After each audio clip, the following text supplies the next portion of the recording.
এক, তাৎক্ষণিক লাখ লাখ মানুষের মৃত্যু হবে। একটিমাত্র পারমাণবিক বোমা সম্পূর্ণ একটি শহরকে নিমিষে ধূলিসাৎ করে দিতে পারে। বিস্ফোরণের তাপে মানুষ বাষ্পীভূত হয়ে যাবে, বিল্ডিংগুলো গলে যাবে কাচের মতো। আগুনের এক বিশাল ঝড় তৈরি হবে যা আশেপাশে সবকিছু পুড়িয়ে ছাই করে দিবে।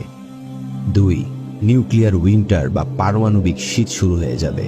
পারমাণবিক বিস্ফোরণের ধোঁয়া ও ছাই বায়ুমণ্ডলে ছড়িয়ে পড়লে সূর্যের আলো পৃথিবীতে পৌঁছাতে পারবে না। এর ফলে তাপমাত্রা হঠাৎ করে 10 থেকে 20 ডিগ্রি সেলসিয়াস পর্যন্ত কমে যেতে পারে। ফলে নষ্ট হবে ফসল, খাদ্য সংকটে লাখ লাখ মানুষ অনাহারে মারা যাবে।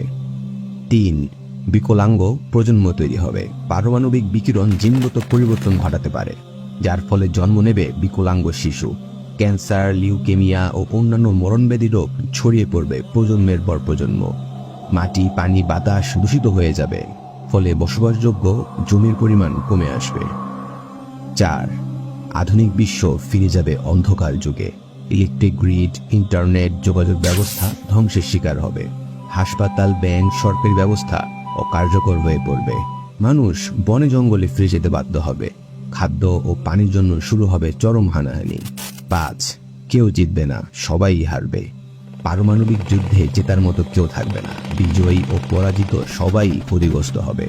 আলবার্ট আইনস্টাইন একবার বলেছিলেন, আমি জানি না তৃতীয় বিশ্বযুদ্ধে কি অস্ত্র ব্যবহার করা হবে, কিন্তু চতুর্থ বিশ্বযুদ্ধে লাঠি ও পাথর দিয়েই লড়াই করা লাগবে।